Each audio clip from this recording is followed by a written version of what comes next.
یعنی میں تمہارے ساتھ مل کر جنگ کروں گا۔ بس جب دونوں فوجیں ایک دوسرے کے سامنے آ گئیں تو وہ الٹے پاؤں بھاگ کھڑا ہوا اور کہا، میرا تم سے کوئی تعلق نہیں، میں وہ دیکھ رہا ہوں جو تم نہیں دیکھ رہے ہو۔ مجھے اللہ کا ڈر لگتا ہے اور اللہ کا عذاب بہت ہی سخت ہوتا ہے۔ اب تھوڑی سی دیر یہ دیکھیے کہ وہ کہہ رہا ہے انی اخاف اللہ، شیطان کہہ رہا ہے کہ میں اللہ سے ڈر رہا ہوں۔ وہ میدان جنگ سے بھاگتا ہے، مسلمان فوج سے نہیں لڑتا، لیکن کیا اس کا یہ ڈر جو ہے وہ اس کو اللہ کے عذاب سے بچائے گا؟ نہیں، اس لیے کیونکہ اس ڈر کے ذریعے اس نے اپنے جو عمل ہے وہ ٹھیک نہیں کیا، صحیح ہے، وہ پھر بھی اس شر کے اوپر قائم رہا، اور اس کا وہاں سے بھاگ جانا اس چیز کی دلیل تھی کہ اس کو فرشتے نظر آ رہے تھے، ٹھیک۔ جب منافقین اور ان لوگوں نے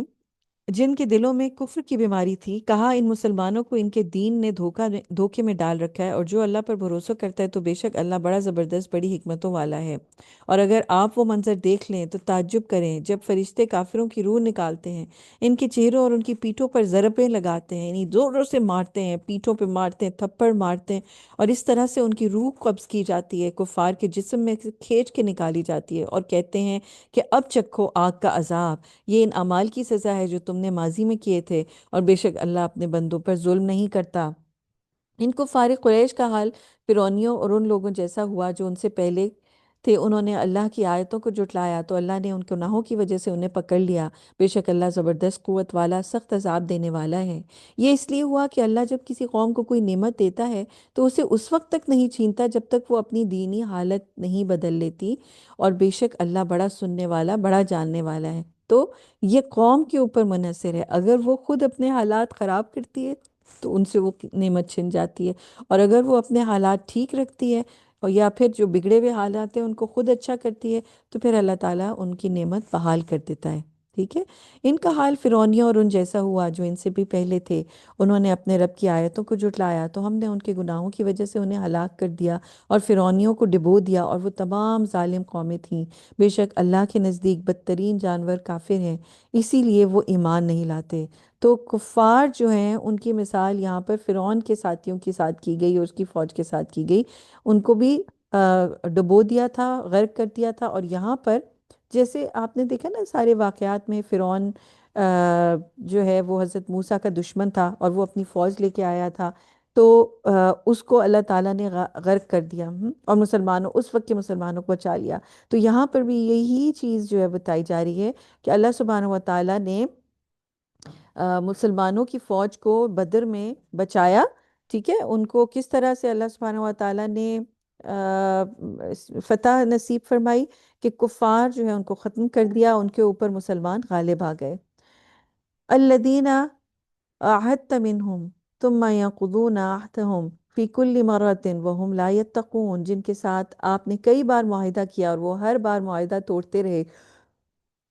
اور وہ اللہ سے نہیں ڈرتے۔ یعنی اس معاہدے کو، اس عہد کو توڑنے کی وجہ کیا ہے کہ وہ اللہ تعالیٰ سے ڈرتے نہیں ہیں۔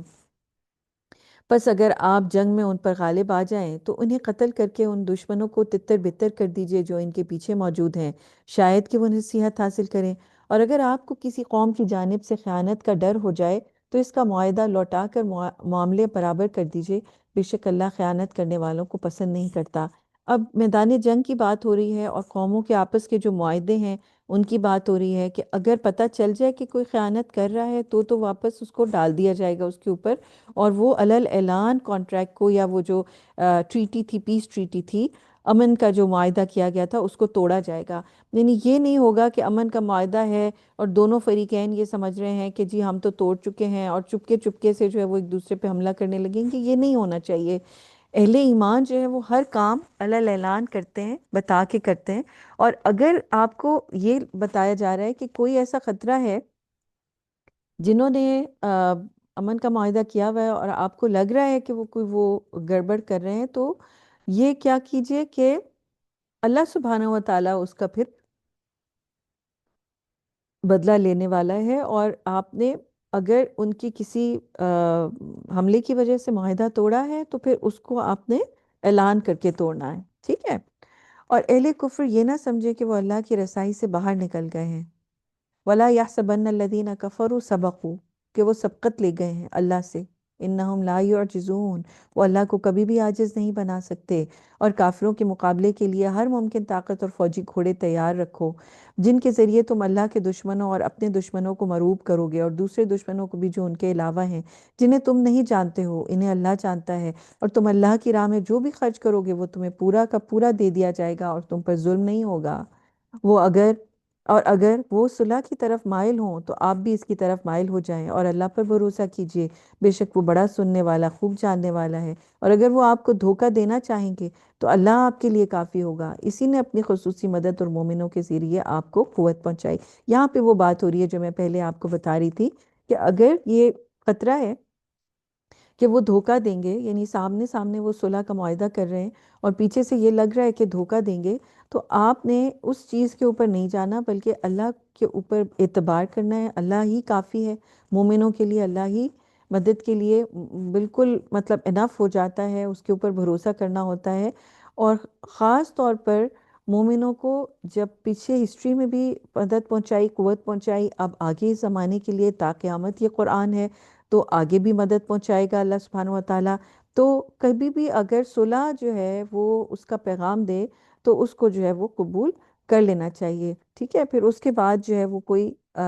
جنگ کی کوشش نہیں کرنی چاہیے۔ اور مومنوں کو کے دلوں کو جوڑا، ٹھیک ہے، وہ الف بین قلوبہم، یہ بھی اللہ کی ایک بہت بڑی رحمت تھی اور ایک نعمت تھی کہ اس نے مومنوں کو آپس میں جوڑ دیا، ان کے اندر ایک اتحاد کر دیا۔ اگر آپ دنیا کی تمام چیزیں خرچ کر ڈالتے تو ان کے دلوں کو نہ جوڑ پاتے، لیکن اللہ نے ان میں محبت پیدا کر دی، وہ بے شک زبردست بڑی حکمتوں والا ہے۔ اے میرے نبی، آپ کے لیے آپ کے لیے اللہ کافی ہے، اور ان مومنوں کے لیے جنہیں آپ نے جن کی آپ کی جو پیروی کرتے ہیں، جنہوں نے آپ کی پیروی کی، ٹھیک ہے؟ اب دیکھیں، ایک تو اس کو انڈرلائن کیجئے، یہ بہت ہی زبردست چیز ہے کہ یا ایھا النبی حسبک اللہ ومن اتبعک من المؤمنین، جو بھی نبی صلی اللہ علیہ وسلم کی پیروی کرے گا، ان کی راہوں پہ چلے گا، تو اللہ سبحانہ و تعالیٰ ان کو کافی ہو جائے گا، ٹھیک ہے؟ ان کے لیے انف ہو جائے گا، اللہ کی مدد پھر کافی ہو جائے گی، پھر ان کو کسی اور کے آگے ہاتھ پھیلانے کی کوئی ضرورت نہیں ہے۔ لیکن شرط کیا ہے؟ نبی صلی اللہ علیہ وسلم کی اتباع، ان کے راستے پہ چلنا۔ یا ایھا النبی حرض المؤمنین علی القتال، اے میرے نبی آپ مومنوں کو کافروں سے جنگ پر اکسائیے، موٹیویٹ کیجئے۔ اگر تمہارے 20 صبر کرنے والے ہوں گے تو 200 پر غالب ہو جائیں گے، یعنی ایک کے مقابلے میں 10 لوگ یعنی آ بھی جائیں کفار تو بھی مسلمان غالب آ جائیں گے، ان کو فتح نصیب ہوگی۔ اور اگر تمہارے 100 ہوں گے تو 1000 کافروں پر غالب ہو جائیں گے، اس لیے کہ وہ بے سمجھ لوگ ہیں، یعنی وہ بے وقوف لوگ ہیں، ان کو سمجھ نہیں ہے، وہ جاہل لوگ ہیں، فہم نہیں رکھتے اور جذبہ جہاد کی طاقت کا اندازہ نہیں کر سکتے، ٹھیک ہے؟ کیونکہ مومن جو ہے وہ تو اللہ کے راستے میں جان دینے کے لیے لڑتا ہے، تو اس لیے اس کی بہادری کا کوئی کمپیریزن نہیں ہو سکتا۔ اب اللہ نے تمہارا بوجھ ہلکا کر دیا اور جان لیا کہ تم میں کمزوری ہے، پس اگر تمہارے 100 صبر کرنے والے ہوں گے تو 200 پر غالب آ جائیں گے، اور اگر تمہارے 1000 ہوں گے تو اللہ کی توفیق سے 2000 پر غالب آ جائیں گے، اور اللہ صبر کرنے والوں کے ساتھ ہوتا ہے۔ یعنی صبر جو ہے اب اس کے لیول پہ ڈیپینڈ کرتا ہے، اگر زیادہ صبر ہوگا تو زیادہ لوگوں کے مقابلے میں حاوی آئیں گے مسلمان، ٹھیک ہے؟ زیادہ لوگوں سے مقابلہ کر سکیں گے۔ نبی کے لیے مناسب نہ تھا کہ ان کے پاس قیدی ہوتے قبل اس کے کہ وہ زمین میں کافروں کا خوب قتل کر لیتے۔ تم لوگ دنیاوی فائدہ چاہتے ہو اور اللہ تمہارے لیے آخرت کی بھلائی چاہتا ہے، اور اللہ زبردست بڑی حکمتوں والا ہے۔ یعنی اللہ سبحانہ و تعالیٰ تو لوگوں کو کیا کرتا ہے؟ دنیاوی طور پر فائدہ دینا کیوں چاہتے ہیں؟ تاکہ آخرت میں بھی ان کی اچھی ہو جائے، ٹھیک ہے؟ اللہ سبحانہ و تعالیٰ دنیاوی اور اخروی دونوں کامیابیاں مومن کو دینا چاہتا ہے، لیکن کفار جو ہیں ان کا سارا فوکس جو ہے وہ صرف اور صرف دنیا ہے، اس کا فائدہ ہے، اور اسی کے لیے وہ ساری کی ساری کوششیں کر رہے ہیں۔ اگر اللہ کی طرف سے ایک بات پہلے سے لکھی نہ ہوتی تو تم نے جو مال قیدیوں سے لیا ہے اس کے سبب ایک بڑا عذاب تمہیں آ لیتا، بس غنائم میں حلال اور طیب کو کھاؤ اور اللہ سے ڈرتے رہو، بے شک اللہ بڑا مغفرت کرنے والا نہایت مہربان ہے۔ تو یہ خاص طور پر غلاموں کو لینے کا، جو قیدی جنگی قیدی آتے ہیں ان کو لینے کا معاملہ یہاں بتایا جا رہا ہے، جن کو سختی سے منع کیا گیا تھا کہ جنگی قیدی نہیں لیے جائیں گے، کیونکہ یہ ابھی پہلی بیٹل تھی، ابھی وار چل رہی تھی، یعنی یہ جو جنگ تھی غزوہ بدر، یہ ابھی پہلی جنگ کا حصہ تھا، ابھی جو پورا اینڈ تک، فتح مکہ تک جو ایک مکمل کامیابی مومنوں کو ملنی تھی، تب تک اللہ سبحانہ و تعالیٰ فیوچر میں دیکھ کے یہ وہ کر رہا تھا مسلمانوں کو، اور آپ صلی اللہ علیہ وسلم کو حکم دے رہا ہے کہ اب جو ہے وہ کیا ہے کہ جو کوئی جنگیں ہوں گی، آپس کی جو بیٹلز ہوں گی، ان میں جنگی قیدیوں کو مارنا چاہیے، کیونکہ اگر پیسے لے کے ان کو چھڑا دیا گیا تو وہ اگلی جنگ میں پھر آ کے مسلمانوں کو نقصان دیں گے، ٹھیک ہے؟ تو دولت لینے کی خاطر جنگی قیدی نہ لے لو تاکہ وہ ان سے مال حاصل کیا جائے، بلکہ ان کو وہیں پہ ختم کرو۔ اے نبی، آپ کے ہاتھ میں جو قیدی ہیں ان سے کہہ دیجئے کہ اگر اللہ جان لے گا کہ تمہارے دلوں میں ایمان داخل ہو گیا تو تمہیں اس سے اچھا دے گا جو تم سے بطور فدیہ لیا گیا ہے، اور تمہیں معاف بھی کر دے گا، اور اللہ بڑا معاف کرنے والا، بڑا رحم کرنے والا ہے۔ اور اگر وہ لوگ آپ کے ساتھ خیانت کرنا چاہیں گے تو وہ اس کے پہلے اللہ کے ساتھ خیانت کر چکے ہیں، جس کی وجہ سے اس نے مومنوں کو ان پر مسلط کر دیا تھا، اور اللہ بڑا علم والا، بڑی حکمتوں والا، یعنی ان کو جب غلاموں کو، ان کو جنگی قیدیوں کو چھوڑا جا رہا ہوگا، تب ان کو یہ بتایا جائے گا کہ اگر تم اسلام قبول کر لو گے تو تمہارے لیے یہ جو تم پیسے اپنے دے رہے ہو فریڈم کے لیے، اس سے کہیں زیادہ تمہارے ہاتھ آ جائیں گے، ٹھیک ہے؟ بے شک جو لوگ ایمان لے آئے اور انہوں نے ہجرت کی اور اپنے مال اور دولت اور جانوں کے ذریعے اللہ کی راہ میں جہاد کیا، اور جن لوگوں نے انہیں پناہ دی اور ان کی مدد کی، وہی لوگ ایک دوسرے کے مددگار ہیں۔ اور جو لوگ ایمان لے آئے اور انہوں نے ہجرت نہیں کی، ایسے لوگوں سے تمہاری کوئی دوستی نہیں ہونی چاہیے یہاں تک کہ وہ ہجرت کر جائیں، اور اگر وہ تم سے دین کے کام میں مدد مانگے تو تم پر ان کی مدد کرنا واجب ہے، سوائے کسی ایسی قوم کے خلاف جن کے اور تمہارے درمیان کوئی معاہدہ ہو، اور اللہ تمہارے کارناموں کو یا تمہارے کاموں کو بہت اچھی طرح دیکھ رہا ہے۔ اب اس میں چند باتیں بتائی گئی ہیں کہ ایک تو جو ہجرت کر رہے ہیں وہ، اور جو ان کی مدد کر رہے ہیں، وہ سب کے سب اللہ سبحانہ و تعالیٰ نے ان کی تعریف کی اور ان کو بہت پسند فرمایا۔ اور پھر وہ لوگ جو ہجرت نہیں کر رہے اور بڑے مزے سے اپنی جگہ پہ بیٹھے ہوئے ہیں لیکن وہ دین فالو اس وجہ سے نہیں کر پا رہے، تو اب مسلمانوں پہ ذمہ داری کوئی نہیں ہے۔ مسلمانوں نے کب ان کی ہیلپ کرنی تھی؟ جبکہ وہ مسلمان جو ہے وہ ہجرت کر جاتے۔ اب اگر وہ ایک کافر ملک میں رہ رہے ہیں، خود ہی رہ رہے ہیں جا کے، تو پھر جو ہے وہ تو کوئی ذمہ دار اور نہیں ہو سکتا نا۔ لیکن اگر وہ دین کے کام میں، دین کے معاملے میں کوئی مدد مانگے تو پھر ان کی مدد کر دینی چاہیے، اگر اس نیشن سے دشمنی ہے۔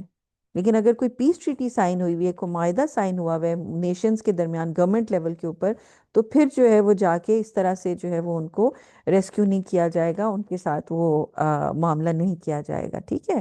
اور جن لوگوں نے کفر کیا ان کے بعض بعض کے دوست ہیں، اگر تم ایسا نہیں کرو گے، یعنی مسلمانوں سے دوستی اور کافروں سے ترک تعلق نہیں کرو گے، تو زمین میں فتنہ اور بہت بڑا فساد برپا ہو جائے گا۔ اور جو لوگ ایمان لائے اور انہوں نے ہجرت کی اور اللہ کی راہ میں جہاد کیا، اور جن لوگوں نے انہیں پناہ دی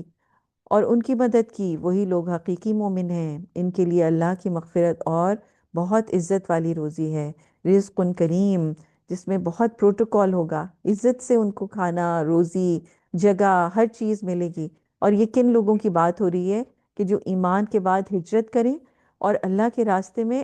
utmost اسٹرگل کریں، جہاد کریں، اور پھر وہ لوگ جو ان کو سپورٹ بھی کریں، ان کو پروٹیکشن بھی دیں، ٹھیک ہے؟ اور اس کے اندر انصار مدینہ بھی آ جاتے ہیں، جو کہ مدینہ میں جن لوگوں نے پروٹیکشن دی، جگہ دی، اور پھر دنیا میں کسی بھی جگہ جو لوگ اوروں کی مدد کرتے ہیں، جو بھی مسلمان ہجرت کر کے آتے ہیں، جو ان کی ہیلپ کرتے ہیں، تو اللہ تعالیٰ نے ایسے لوگوں کی بہت زیادہ تعریف کی ہے، اور فرمایا کہ انہی کے لیے اللہ تعالیٰ مغفرت بھی عطا کر رہا ہے اور بہت زیادہ عزت والی روزی بھی دے رہا ہے۔ اور جو لوگ ان کے بعد ایمان لے آئے اور انہوں نے ہجرت کی اور تمہارے ساتھ مل کر جہاد کیا، وہ تم میں سے ہیں،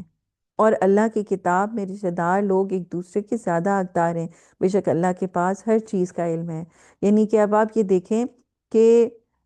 بعد میں جو ہجرت کرنے والے یا بعد میں جہاد کرنے والے، وہ بھی صحابہ کرام اور اس وقت کے مسلمانوں میں سے ہیں، میننگ اب ان کو بھی اسی طرح سے اجر ملے گا، ٹھیک ہے؟ اور پھر اولو الارحام، یعنی کو جو رشتے ہیں، خون کے رشتے ہیں، ان کو ایک ہائر لیول دیا گیا۔ کیوں؟ کیونکہ جب مدینہ میں انیشلی ہجرت کر کے آئے تھے مسلمان، تو آپ صلی اللہ علیہ وسلم نے ایک اخوت کا رشتہ پیدا کر دیا تھا،